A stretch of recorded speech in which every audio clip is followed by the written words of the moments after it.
अगर आप गाय को काट के खाते हो और दूसरा व्यक्ति उसे माँ कहता है तो ये वीडियो आप लोग मत देखिए, क्योंकि मैं बोलूंगा सच और सच आप लोग सह नहीं पाओगे। नमस्कार दोस्तों, अस्सलाम वालेकुम, सत श्री अकाल, जय मसीह की। सावधान, आज मैं उस राज से पर्दा उठाने जा रहा हूँ जिसे सुनकर आपके पैरों तले जमीन खिसक जाएगी। गाय, जिसे हिंदू माँ कहते हैं और मुसलमान कुर्बानी देते हैं, आखिर क्या है इस गाय का वो गहरा सच जिसे बड़े बड़े मौलाना और बड़े बड़े पंडित भी आपको नहीं बता पाए। आज नफरत की दीवारें गिरेंगी और वो सच सामने आएगा जो हजारों सालों से आपसे छुपाया गया है। वीडियो को आखिरी तक देखना, क्योंकि आज आपकी रूह कांप जाएगी। मेरे भाइयों, हिंदू धर्म में गाय को माँ सिर्फ इसलिए नहीं कहते कि वो दूध देती है। इसे एक मिसाल से समझिए। जब माँ का दूध खत्म हो जाता है तो बच्चा गाय का दूध पीकर बड़ा होता है, यानी गाय इंसान की दूसरी माँ बन जाती है। लेकिन असली राज ये नहीं है। असली राज है रीढ़ की हड्डी। विज्ञान कहता है और पुराने ग्रंथ भी इशारा करते हैं कि रीढ़ की हड्डी में एक खास नस होती है जो सूरज की किरणों को सोख कर दूध में सोना कैरोटीन पैदा करती है। हजारों साल पहले ऋषियों ने जान लिया था कि गाय सिर्फ एक जानवर नहीं बल्कि धरती पर चलता फिरता अस्पताल है। इसलिए उन्होंने कहा कि इसे बचाना मतलब अपनी माँ को बचाना है। अरब की धरती पर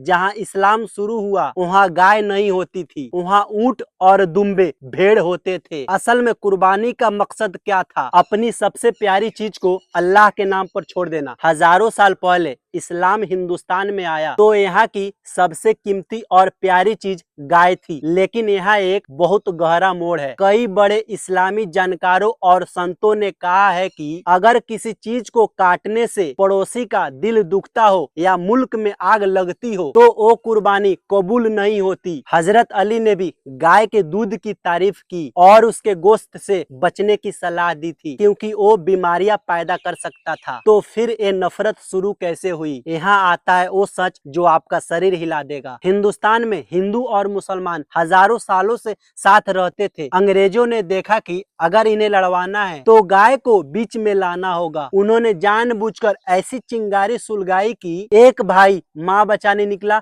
दूसरा भाई हक जताने। हकीकत ये है कि गाय नफरत का जरिया नहीं बल्कि हिंदुस्तान की अर्थव्यवस्था, पैसे की रीढ़ थी। जब तक गाय जिंदा थी हिंदुस्तान सोने की चिड़िया था, क्योंकि गाय का गोबर और मूत्र ही खेतों में असली सोना पैदा करता था। अंग्रेजों ने गाय को कटवाकर हिंदुस्तान की खेती और भाईचारा दोनों को बर्बाद कर दिया। मेरे भाइयों, आज हम गाय के नाम पर एक दूसरे का खून बहा रहे हैं, लेकिन याद रखिए, गाय का दूध पीने वाले का धर्म नहीं बदलता। जो माँ गाय को पूजती है और जो भाई उसे पालते हैं, दोनों का मकसद एक ही होना चाहिए, सेवा। अगर आप मुसलमान हैं तो याद रखिए कि मजहब सब्र और मोहब्बत सिखाता है, और अगर आप हिंदू हैं तो याद रखिए कि माँ की सेवा डंडे से नहीं चारे से होती है। जिस दिन हम इस राजनीति को समझ जाएंगे उस दिन गाय भी बचेगी और हिंदुस्तान का भाईचारा भी। तो फैसला आपका है। आपको अंग्रेजों की फैलाई नफरत चुननी है या हजारों साल पुरानी वो इंसानियत जहां गाय को सबकी माँ माना जाता था? अगर ये सच आपके दिल को छू गया हो तो इस वीडियो को हर घर तक पहुंचा दीजिए, ताकि नफरत के कीटाणु मरे और मोहब्बत का शंख बजे। जय हिंद,